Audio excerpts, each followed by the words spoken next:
Bitcoin mining has a problem. Everyone sees it as this magical process of machines running 24/7, printing money and securing the backbone of Bitcoin. When I started digging into how Bitcoin mining actually works, I realized the truth was pretty ugly behind the scenes. Bitcoin is being infiltrated by the same virus big tech got not so long ago. And if we don't fix it, Bitcoin could literally die from the inside out.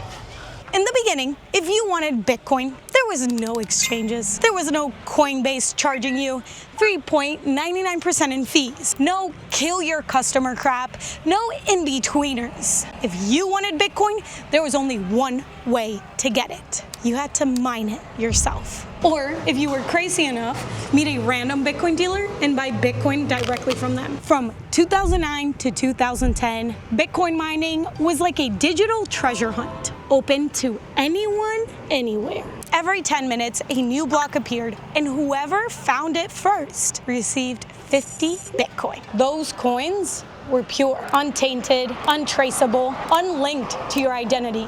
The real sovereign Bitcoin. But as the network grew, Bitcoin mining stopped looking like a game of luck, and it started to look more like a business. Let me explain.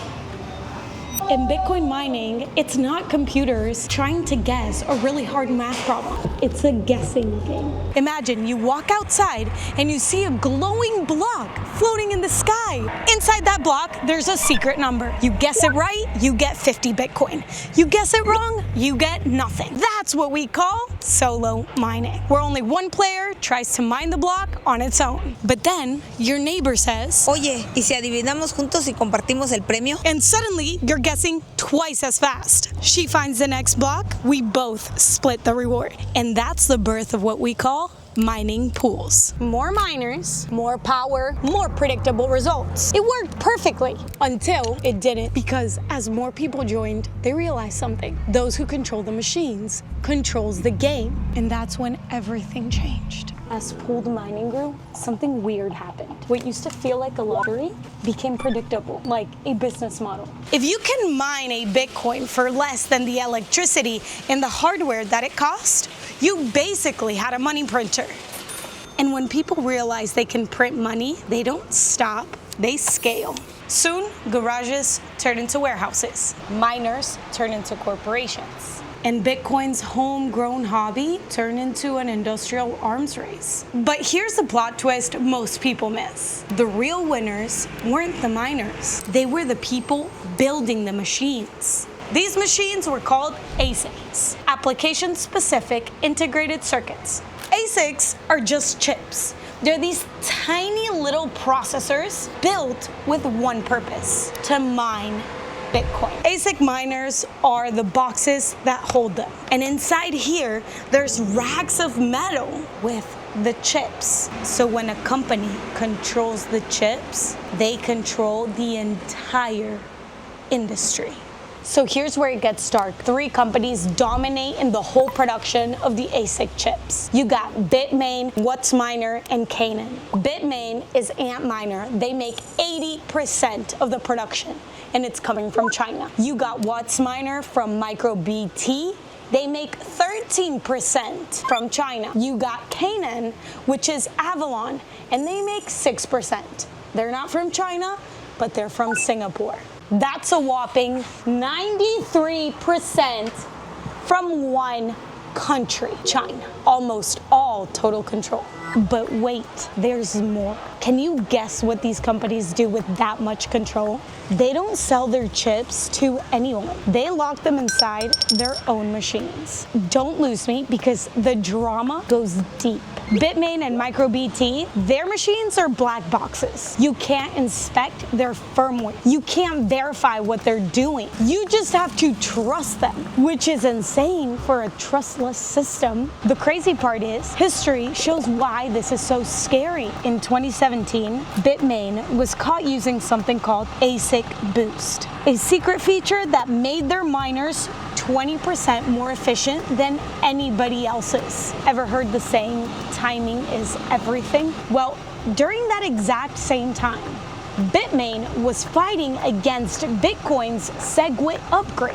which was an upgrade to make Bitcoin's transactions faster and cheaper. But they didn't want it because the new code would have exposed their secret feature, the one that they'd been using to outmine everyone else. Then came AmpLead, a built-in kill switch that could remotely shut down any Bitmain miner in the world. At that time, so you get an understanding, Bitmain controlled roughly about 70% of Bitcoin's hash rate. One command, and they could have silenced Bitcoin overnight. And the crazy part, they never truly fixed it. Most alternative firmware today, Brains, Lux, or Vanish, still connects to private licensed servers. So if those servers were to go down or they decide to cut you off, your miner stops working. Different name, same problem, but the physical control is just the beginning. There's another layer that most people don't think about, and it's the software layer. Do you remember at the beginning of the video where we talked about mining pools? Well, normally in 2025, most miners point their machines towards pools, giant collectives that combine their hash power so then later they can split the rewards. And that's where I started to notice a pattern.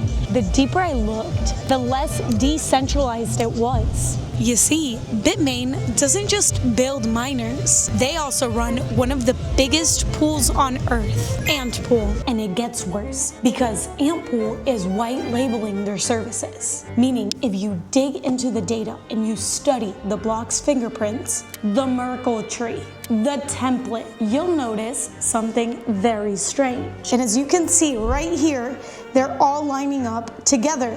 When they're lining up, that means they're the same pool. So multiple independent pools have the same code patterns. What blows my mind is that they claim to be separate, but they're all the same under the hood.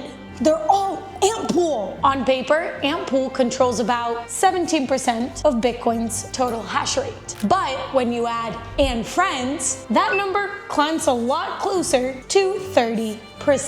Pair that with Foundry USA, and just two companies account for over 60% of Bitcoin's global mining. If a government wanted to censor Bitcoin, they wouldn't need to pass a law. They would just need to call two companies. That's how capture happens, through quiet consolidation, like snakes. No big explosions or hackers.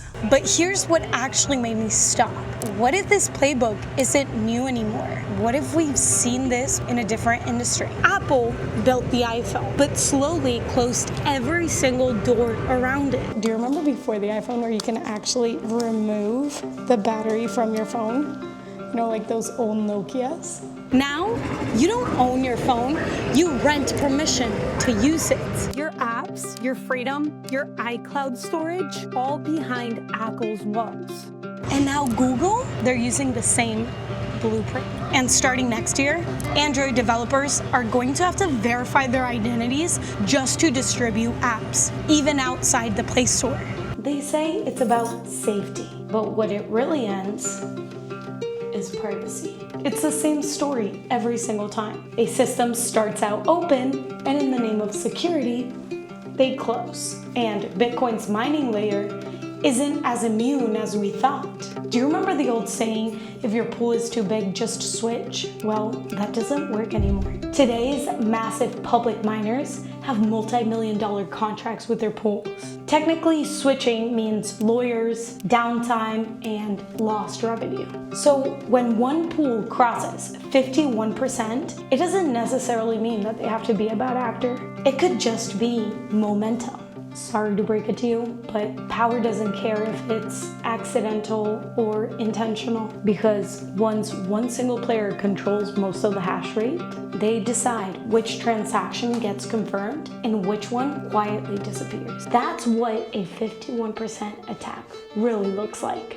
It's like a monopoly too big to fail. So if mining has been captured, can it be saved? That's what I wanted to know. If Bitcoin's strength comes from its builders, who's still building for free now? Turns out there is still hope. There are 4 projects that are quietly fighting back and proving that Bitcoin's soul isn't lost yet. Scott, the guy behind the BitAxe, he bought Bitmain machines ripped them open, desoldered hundreds of chips, and taught himself how to talk to the silicone. He built the first one-chip open-source Bitcoin miner, and then he did the wildest thing of all. He published the whole thing. The code, the schematics, the guides, free for everyone to copy or improve. Proto, the open stack.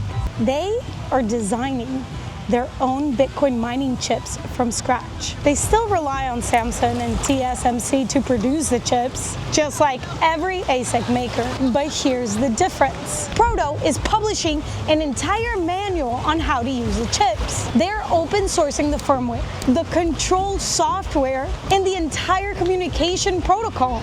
So anyone can see, verify, and build on top of it. And for the first time, the hardware that powers Bitcoin won't live behind an NDA. The third reason for hope is the 256 Foundation, with one mission: to dismantle the proprietary mining empire. They are taking the open source movement beyond software to the actual hardware that makes Bitcoin tick. That means open hash boards, open control boards, and even self-hosted mining pools that anyone can run. A fully open source Bitcoin mining stack that anyone can verify, inspect, and create on top of these building blocks.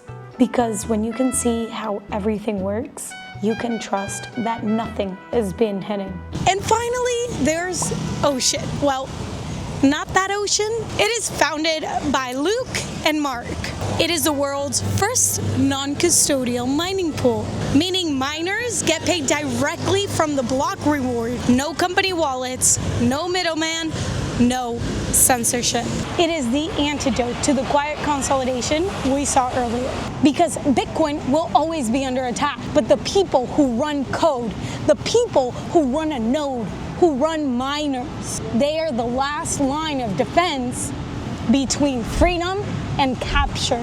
Running a node or a miner might cost you $200 to $500 today, but it means you're protecting billions in Bitcoin for tomorrow. That's why open source matters. It's the actual lifeboat. And it's also why I only trust wallets that are open too. I've used at least 6 wallets over the past year, and the Blockstream Jade Plus is actually the only one I trust now. And I'll trust them 10 years from now. Every line of code is public, verifiable, and audible. No black frickin' boxes. So if you're storing Bitcoin, store it in something you can verify. If you want one, use code EXIT for a solid discount. The link is below. Because this isn't just about Bitcoin mining. It's about keeping Bitcoin open for everyone, forever. Bitcoin's biggest threat isn't coming from Operation Choke Point 2.0, from the government or from banks. It's actually coming from the slow creep of convenience and control, the inside. Newsflash. No one's coming to save it. Not billionaires, not companies, and definitely not regulators. It's actually on us, the people who run the code. Let's never forget that Bitcoin was built to fight the system that wants to control us. It was meant to be free. It was created by the people who refuse to be stripped of their human rights. The fight? It's not over. It just looks different now.